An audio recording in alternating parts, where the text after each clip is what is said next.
Namaste to all. In this video, we will understand more question answers from the website vedamandir.com. The first question is Swamiji Pranam. How to control our sensory organs? My Acharya Ji, Swami Ram Swarup Yogacharya answers. Good thoughts control bad thoughts. Therefore, in Vedas, there are two pious words, Sankalp, that is pious thoughts, and Vikalp, that is bad thoughts. In Shanti Parva of Mahabharat, Bhishma Pitamaha state that, O Yudhishthir, there is a simple way to control the bad thoughts regarding sensuality, etc. That one should try not to allow any bad thoughts to enter in his mind. But the question arises how the same can be made possible. In this connection, Rigveda Mantra 10/53/7 states that one should always work hard to do pious deeds according to Vedas. Thus, he will gather and realize the knowledge which will further enable him to control his senses, perceptions, and mind.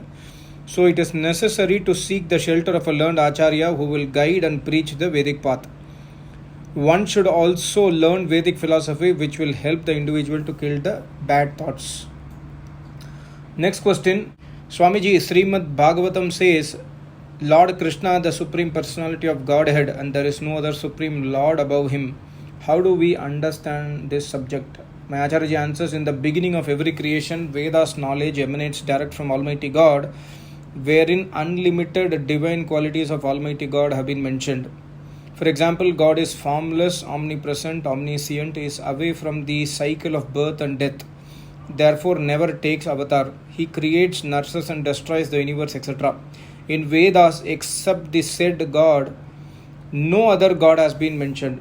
Instead, it has been stated that God was, is, and shall ever remain one.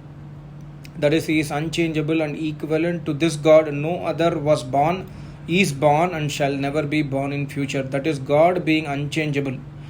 Keeping in view the above quoted facts, Yogeshwar Sri Krishna Maharaj, who took birth and had to leave his pious body, is not considered God by the learned Acharya of Vedas. As regards Srimad Bhagavatam, that is Bhagavat Puran, learned of Vedas say that it is not written by Vyas Muni. In fact, I have also made several videos on Bhagavatam. You can go to my playlist in under common misconceptions. You can see the video proof where I have proved that Bhagavatam is not written by Vyas Muni. Next question. I have a doubt. There are thousands of gurus in India. Is it not possible that someone has attained Atma Gyan, Veda Gyan in Samadhi, but they prefer not to preach Vedas to their disciples, instead preaching something else?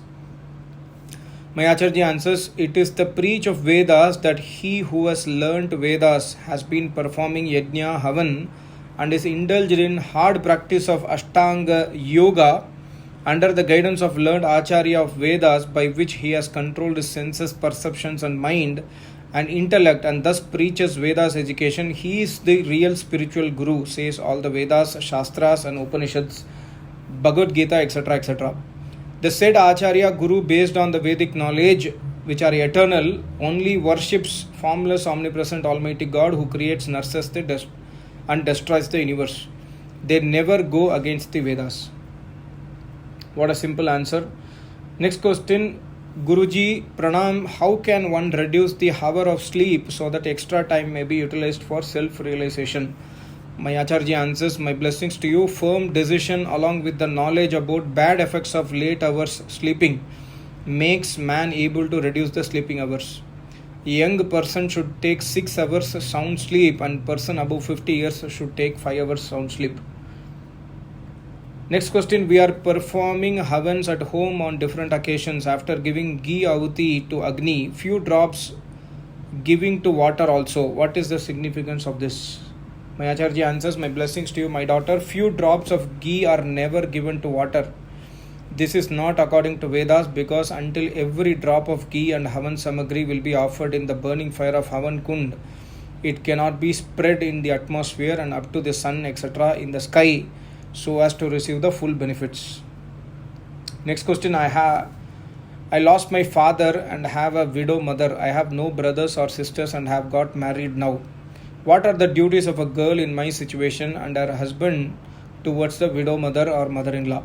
If my husband is not protective of my mother, what are my duties? Please guide me. My Acharya answers, because the widow does not have her son and other nearest relatives to look after her, then certainly it is your duty as well as of your husband to look after your mother, to be discharged with full faith and devotion, because at this juncture this duty devolves on you and to look after the elders. So now it is your duty to mold your husband with full love and affection, to explain to him the helplessness of your mother, and I am sure he will cooperate with you. This is pious, auspicious deed, and pious result will be awarded by Almighty God to you both. I may tell you that this is according to Veda. On the other hand, if your helpless mother will be left alone, then 100% sin will have to be borne by both of you, the husband being the life partner. What a beautiful answer. Next question, Swamiji Pranam, is there any Vedic mantra to remember our Guruji before starting daily Havan? May Acharya answers, my blessings to you. Your firm decision to remember your Acharya before starting Havan makes you able to remember him. However, Yajurveda mantra 19/39 can be recited. Punantu ma deva janaha, punantu manasa diyaha, punantu vishwa bhutani, jatavedaha punihima. Acharya is written in Hindi, विद्वानों और विदुषियों का यही मुख्य कार्य है कि वे पुत्रों और पुत्रियों को ब्रह्मचार्य तथा शिक्षा से उन्हें विद्वान और विदुषी एवं सुशील सदा बनाएं. Next question. नमस्कार पंडित जी, I have 9-week pregnancy. I wish my child have good sanskar. Please tell me about my diet and yoga and some healthy tips. My Acharya answers, at this stage, practice of yoga philosophy should be stopped. Only Vajrasan, Sukhasan, Shavasana and Siddhasan should be practiced. You should do daily name jap of Om and also chant Gayatri mantra both the times with its meaning sitting on Sukhasan. You must also perform Havan daily with Ved mantras. Now you should only study holy books, educational, social and good books. Be always happy.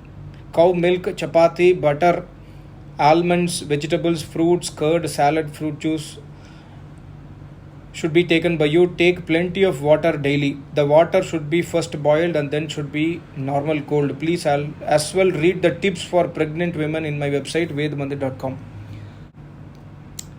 Last question for today. What is the literal meaning of Swaha?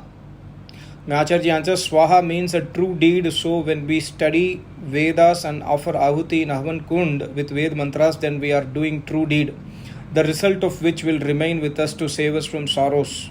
Swaha means whatever is in our heart, the same is in our speech. Swaha means we must not use for our own purpose any article or goods entrusted in our custody by someone else. Swaha means the purest views of heart, etc. So when the ancient or present rishis or public do the holy yajna with Ved mantras, the above quoted result is blessed by God to them, and thus they get long happy life by performing the best pious deed, that is yajna.